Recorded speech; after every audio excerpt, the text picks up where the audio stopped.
Our first test, we had nearly 200 people click on that email. Now we're down to single figures or even double figures. I'm Andy Bone, and I'm the head of cyber information security and privacy over at Mencap, which is a reasonably large charity. Its primary role is to look after people with a learning disability. We have about 5,000 to 6,000 people that we support in that task. We've only actually been fully digital for about 3 to 4 years, and we still have quite a inexperienced digital workforce. And we actually see phishing attacks almost daily each week. We certainly see it at the border. So what I wanted to do was raise the awareness of our actual staff.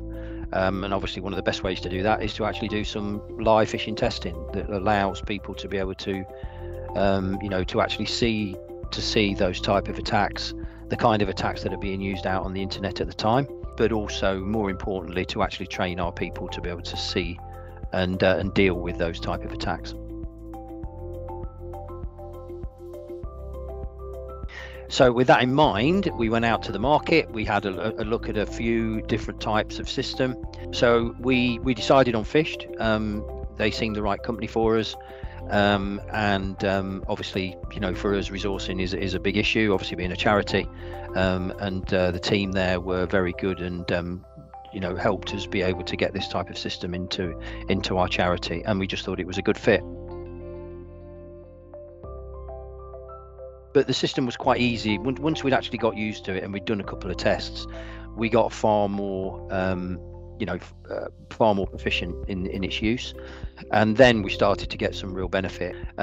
My general view is that what it really does is help them at work, but it also helps them at home and be able to advise their children or even their spouses on these type of attacks, because they get them at home probably even more often than they get them at work. That down. I mean, our first test, we had nearly 200 people click on that email. Now we're down to single figures or even double figures. So it's a massive improvement. It's not necessarily going to stop, that kind of attack, but it is a great way of getting people up to speed, especially when you've got a very, very uneducated digital workforce. I think it's a really step forward.